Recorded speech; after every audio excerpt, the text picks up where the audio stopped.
Hello everyone, this is Megha Sharma. Welcome to Omega Tech Ed. आज के video में हम पढ़ेंगे CNC milling, repurposing, recycling. CNC milling, CNC का फुल फॉर्म है computer numerical control. CNC milling 3D printing की तरह है, क्योंकि सीएनसी मिलिंग और 3D प्रिंटिंग दोनों में ही कंप्यूटर कंट्रोल के थ्रू हम शेप और डिज़ाइन क्रिएट करते हैं।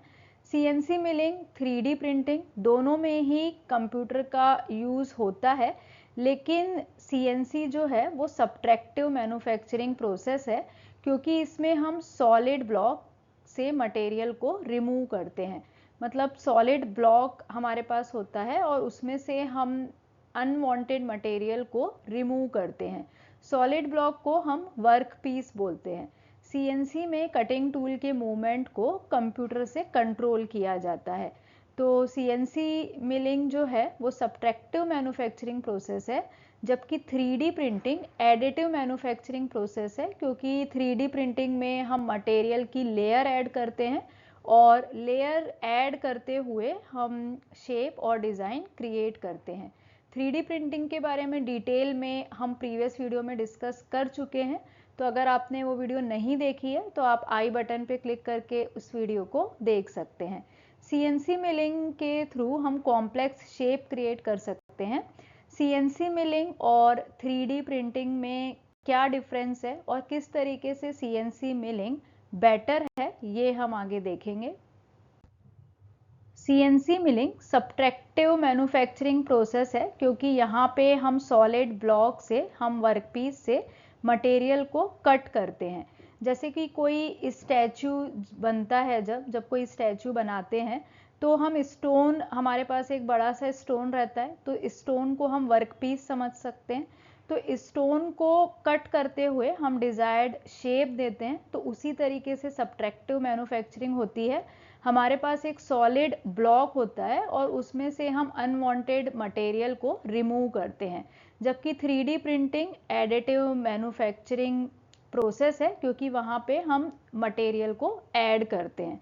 तो जब हम मटेरियल को ऐड करते हुए कोई डिज़ाइन बनाते हैं तो उसे एडिटिव मैन्युफैक्चरिंग प्रोसेस बोलते हैं, और जब हम होल से स्टार्ट करते हुए अनवांटेड मटेरियल को रिमूव करते जाते हैं तब हम उसे सब्ट्रैक्टिव मैन्युफैक्चरिंग बोलते हैं। तो CNC milling subtractive manufacturing process है।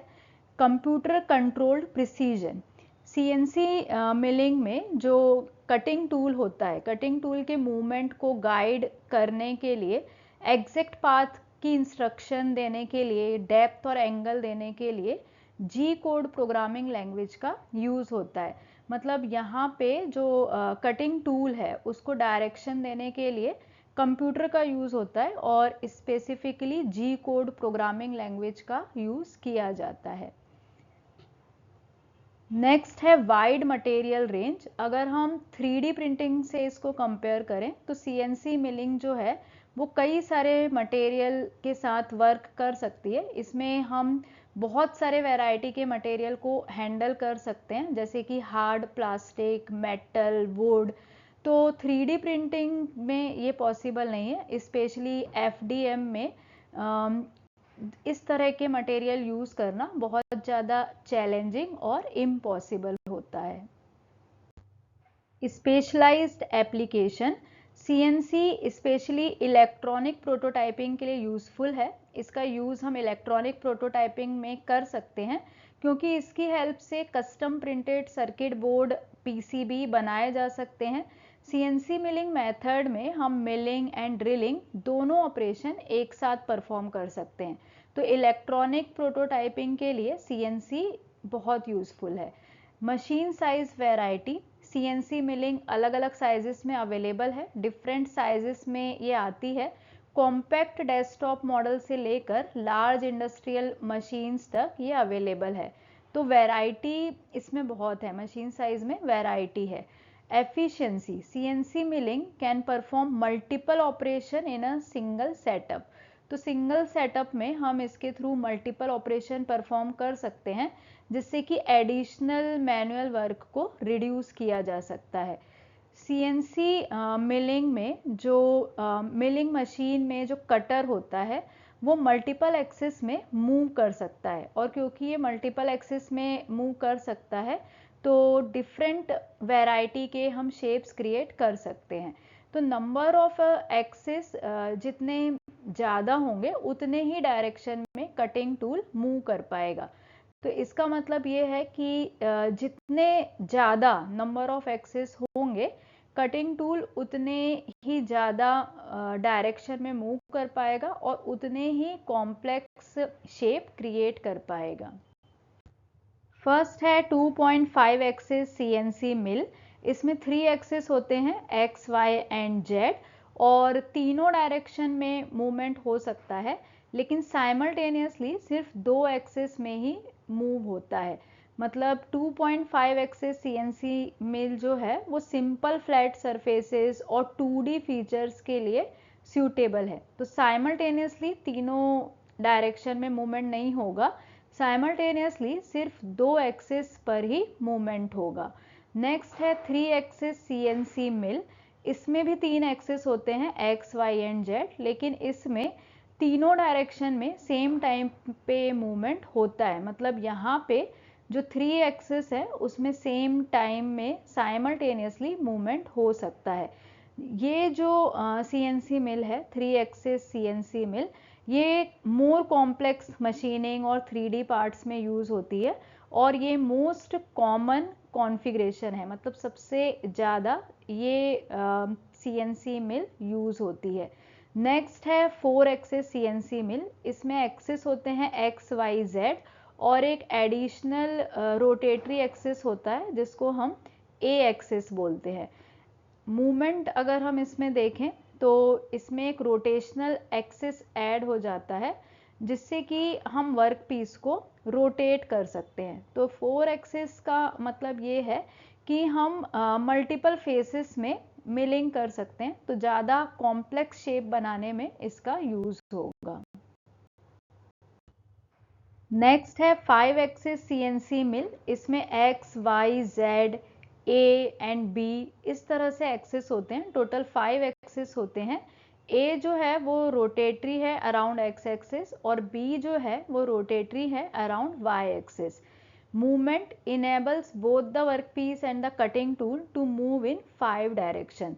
तो इसमें 5 डायरेक्शन में मूवमेंट पॉसिबल है। इसका यूज़ हम कॉमनली एरोस्पेस में करते हैं, ऑटोमेटिव में करते हैं और मेडिकल एप्लीकेशन में करते हैं। तो हम देख रहे हैं कि जैसे जैसे एक्सेस इंक्रीज होते जा रहे हैं वैसे वैसे जो कॉम्प्लेक्सिटी है वो भी इंक्रीज होती जा रही है। जितना ज़्यादा कॉम्प्लेक्स शेप हम डिज़ाइन करना चाहते हैं उतने ज़्यादा नंबर ऑफ एक्सेस बढ़ जाते हैं। 6 एक्सिस CNC मिल। इसमें 6 एक्सिस होते हैं X, Y, Z, A, B and C। तो इसका यूज़ जो होता है वो हाईएस्ट फ्लेक्सिबिलिटी एंड प्रिसीजन के लिए होता है। एक्सट्रीमली कॉम्प्लेक्स पार्ट अगर हमें डिज़ाइन करने हो तो हम 6 एक्सिस CNC मिल का यूज़ करते हैं। तो इस तरह से जैसे जैसे हम एक्सेस इंक्रीज करते हैं वैसे वैसे मशीन की कैपेबिलिटी भी इंक्रीज होती जाती है, वैसे वैसे हम उस मशीन से और ज़्यादा कॉम्प्लेक्स शेप बना सकते हैं। तो जितना ज़्यादा एक्सेस होगा उसमें उस मशीन से हम उतने ही ज़्यादा कॉम्प्लेक्स शेप बना पाएंगे। CNC मिलिंग में हम 2 मेन टाइप के सॉफ्टवेयर यूज़ करते हैं जो कि बहुत ही इसेंशियल हैं। फर्स्ट सॉफ्टवेयर है CAD सॉफ्टवेयर। इसका फुल फॉर्म है कंप्यूटर एडेड डिज़ाइन। एग्जाम्पल है AutoCAD। इसका यूज़ करके हम 3D मॉडल के पार्ट्स को डिज़ाइन करते हैं। नेक्स्ट जो इम्पॉर्टेंट सॉफ्टवेयर है वो है CAM सॉफ्टवेयर, CAM। CAM का फुल फॉर्म होता है computer aided manufacturing. CAM software converts the model into a tool path G code that directs the CNC machine on how to cut the material। तो G code के बारे में हम पढ़ चुके हैं। G कोड जो है वो कटिंग टूल को डायरेक्ट करता है, उसको इंस्ट्रक्शन देता है, पाथ कौन सा फॉलो करना है उसके लिए इंस्ट्रक्ट करता है। तो दोनों ही सॉफ्टवेयर एक साथ मिलके काम करते हैं और जो भी डिज़ाइन होती है उसको फिजिकल पार्ट्स में कन्वर्ट करते हैं। नेक्स्ट टॉपिक है रीपर्पसिंग रीसाइक्लिंग। रीपर्पसिंग प्रोसेस होता है जहाँ पे हम मटेरियल को किसी न्यू पर्पस के लिए यूज़ करते हैं। मतलब उस मटेरियल का, उस आइटम का जो ओरिजिनल पर्पस है, जो ओरिजिनल इंटेंशन है वो अलग है, और हम उसे किसी नए पर्पस में रीयूज़ कर रहे हैं।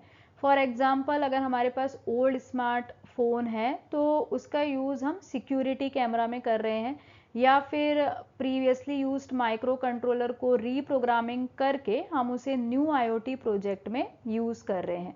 तो रीपर्पसिंग का सिंपल मतलब है कि जो मटेरियल हमारे पास है उसे किसी और पर्पस में यूज़ करना। नेक्स्ट है रीसाइक्लिंग। रीसाइक्लिंग हम सबको मालूम ही है। रीसाइक्लिंग एक प्रोसेस होता है जहाँ पे हम वेस्ट मटेरियल से न्यू प्रोडक्ट क्रिएट करते हैं, उसको रिसाइकल करते हैं। जैसे कि हमारे पास कोई नॉन फंक्शनल आईओटी डिवाइस है जो कि काम नहीं कर रहा है, आउटडेटेड है, वर्किंग कंडीशन में नहीं है, तो उसमें से कुछ पार्ट्स हम निकाल सकते हैं, उसके कुछ पार्ट्स को हम रिसाइकल कर सकते हैं, जैसे कि sensors, batteries and circuit boards. तो दोनों ही प्रोसेस जो हैं, रीपर्पसिंग और रिसाइकलिंग, दोनों से ही हम लाइफ साइकिल एक्सटेंड कर सकते हैं, मटेरियल को रीयूज़ कर सकते हैं, वेस्ट रिड्यूस कर सकते हैं और रिसोर्सेज को कंजर्व कर सकते हैं। तो दोनों ही प्रैक्टिस इम्पॉर्टेंट है, इससे हम मनी सेव करेंगे और वेस्ट को रिड्यूस करेंगे। बेसिक डिफरेंस जो है वो ये है कि रीपर्पसिंग में आइटम जो होता है उसके एग्जिस्टिंग फॉर्म को हम चेंज नहीं करते, बल्कि उससे हम कोई न्यू फंक्शन परफॉर्म कराते हैं, उसका जो न्यू पर्पस के लिए हम उसे यूज़ करते हैं बेसिकली। जबकि रिसाइकलिंग में हम आइटम को रिसाइकल करते हैं, मतलब कि उससे कोई न्यू आइटम क्रिएट करते हैं। जब हम आईओटी में कोई प्रोजेक्ट बनाते हैं तो ये हमारे ऊपर डिपेंड करता है कि हम स्क्रैच से स्टार्ट करें, मतलब कि सब चीज़ें जीरो से स्टार्ट करें, या फिर एग्जिस्टिंग कंपोनेंट को रीयूज़ करें। ऑब्वियसली जब हम रीयूज़ करेंगे तो हमारे लिए इजी होगा। बहुत सारे रीज़न हैं कंपोनेंट्स को रीयूज़ करने के। फर्स्ट जो रीज़न है, फर्स्ट जो बेनिफिट है वो है कॉस्ट सेविंग। अगर हम पार्ट्स को रीयूज़ करते हैं तो कॉस्ट सेव होगी। डिज़ाइन एफिशिएंसी, हम प्रीमेड पार्ट्स को यूज़ करके उसे प्रोजेक्ट में इम्प्लीमेंट कर सकते हैं और हमारा जो प्रोजेक्ट है वो जल्दी बनेगा। फ्लेक्सिबिलिटी विद एग्जिस्टिंग डिज़ाइन, कुछ प्लेटफॉर्म हमें डिज़ाइन ऑफर करते हैं अंडर क्रिएटिव कॉमन लाइसेंस, मतलब ये हमें फ्री में अवेलेबल होते हैं और ये बहुत यूज़फुल होते हैं क्योंकि इनका यूज़ हम 3D प्रिंटिंग में कर सकते हैं, लेज़र कटिंग में कर सकते हैं। इन डिज़ाइंस को यूज़ करके हम कस्टम डिज़ाइन क्रिएट कर सकते हैं। तो इस तरह से जब हम कंपोनेंट को रीयूज़ करते हैं तो हमारा टाइम भी सेव होता है, कॉस्ट भी रिड्यूस होती है और हम कॉम्प्लेक्स प्रोजेक्ट को इजीली सिंपल तरीके से कंप्लीट कर सकते हैं। Thank you so much for watching till here. अगर आपको वीडियो यूजफुल और इन्फॉर्मेटिव लगी है तो प्लीज़ वीडियो को लाइक करें, ज़्यादा से ज़्यादा शेयर करें, और अगर आप चैनल पे न्यू हैं, आपने अब तक चैनल को सब्सक्राइब नहीं किया है तो चैनल को सब्सक्राइब करें और वीडियो की सबसे पहले नोटिफिकेशन के लिए बेल आइकन प्रेस करें।